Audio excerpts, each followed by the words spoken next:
Kami dari kelompok yang kedua ingin tampilkan sebuah materi tentang sistem saraf. Ayolah teman, ayo dengarkan kami. Tinggalkanlah sebentar kesibukan kalian. Simaklah. Kelompok 2. Go, go, go. Go, go, go.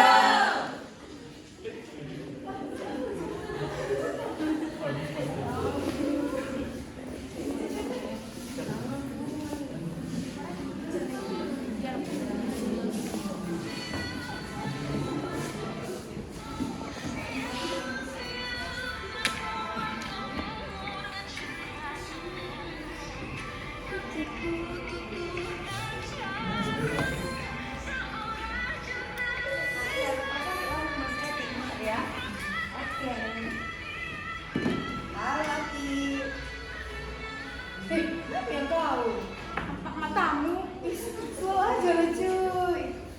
Apa ya kau? Nggak tahu aku udah sakitan hatiku. Padahal udah baik kalinya aku samanya. Terus udah aku kasihnya effort lebih samanya. Tapi biarlah sekarang diputusinnya aku. Alah, hari gini masih pakai perasaan kau. Itu otak dipakai. Sel-sel sarafmu kasihan, kerja tapi nggak kau pergunakan. Wih, apa yang kau bilang Tiwi? Wih, udah galau aku.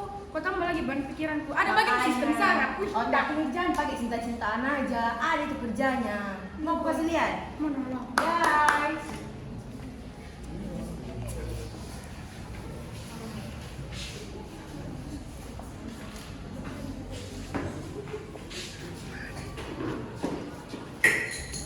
Jadi ini adalah struktur sel saraf, dan yang pertama ada badan sel. Badan sel adalah penopang dari struktur sel lainnya yang dapat membawa informasi genetik, memelihara struktur sel lainnya, dan bisa menyediakan energi untuk dipakai sel-sel lainnya. Dan yang kedua ada dendrit. Dendrit adalah akar berserat yang bercabang dari tubuh sel, dan dendrit bekerja seperti antena yang menerima sinyal dari akson neuron lain. Dan pada sel neuron ini bisa terdapat banyak sel dendrit yang bisa disebut pohon dendritik. Dan yang ketiga ada inti sel atau nukleus. Inti sel adalah inti dari sel neuron yang bekerja untuk mengatur aktivitas dari sel tersebut. Dan di dalam inti sel ini terdapat kromosom dan DNA yang dapat mengatur sifat dari keturunan sel tersebut.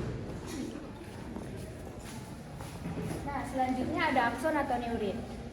Akson atau neurin ini berfungsi sebagai serabut sel saraf panjang yang merupakan penjuluran sitoplasma badan sel.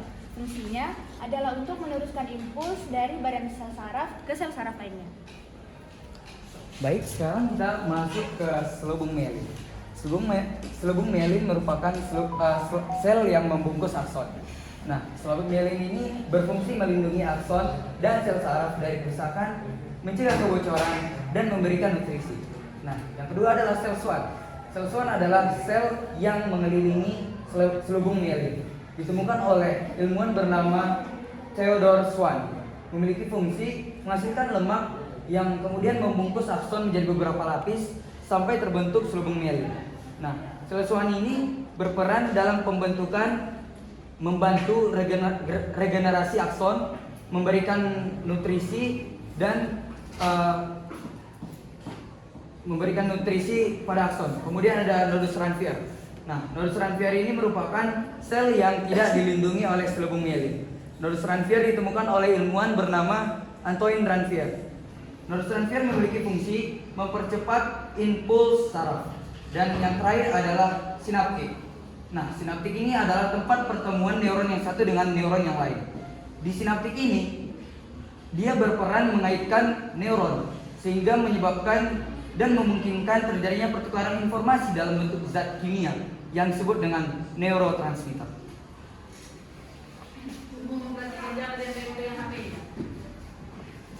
Iya kan, kayaknya aku udah yang kurang mikir.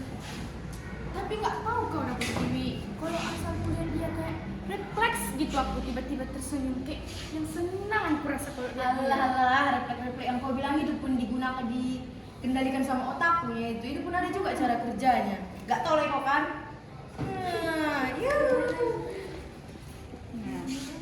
Nah, kita beralih ke rangsangan atau rumpus impuls. Yang pertama-tama, apa sih rangsangan dan impuls itu? Rangsangan ataupun impuls merupakan pesan yang diterima oleh reseptor ataupun tubuh dari luar lingkungan yang mana akan dibawa oleh neuron ke serabut-serabut saraf. Nah, impuls ataupun rangsangan ini bisa berupa impuls terhadap perubahan suhu, udara, aroma, tekanan, dan pergerakan. Mengingat pergerakan, terdapat dua pergerakan, yaitu pergerakan secara sadar dan refleks. Gerak sadar merupakan gerak yang kita laksanakan secara sadar ataupun secara disengaja, sementara gerak refleks adalah gerak yang kita laksanakan secara tidak sengaja ataupun tanpa kita sadari. Gerak refleks ini berjalan dengan singkat dan impulsnya itu tidak sampai ke otak namun ke sumsum tulang belakang. Skema perjalanan gerak ini bisa saya jelaskan apabila gerak sadar itu dimulai dari tubuh kita yang menerima impuls, kemudian dilanjutkan ke saraf sensoris, kemudian dilanjutkan ke otak, lalu dikembalikan ke saraf motorik dan akan dilaksanakan oleh otot.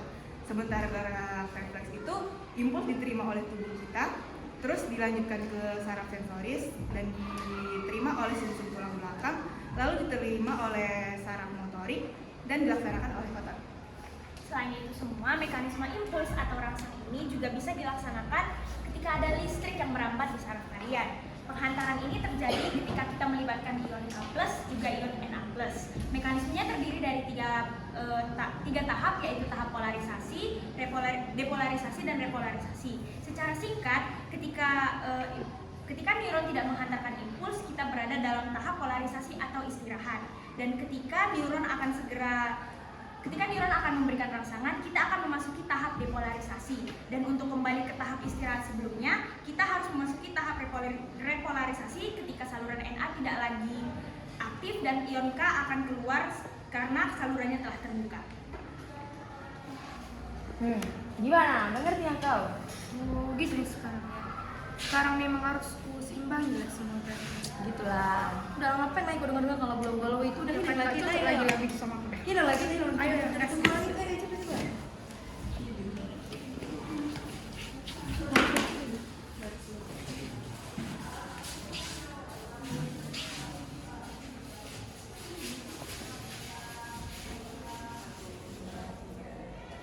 Inilah dia persembahan kami.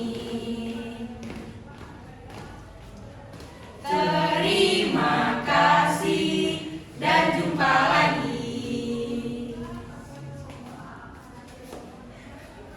Demikianlah yang dapat kami sampaikan.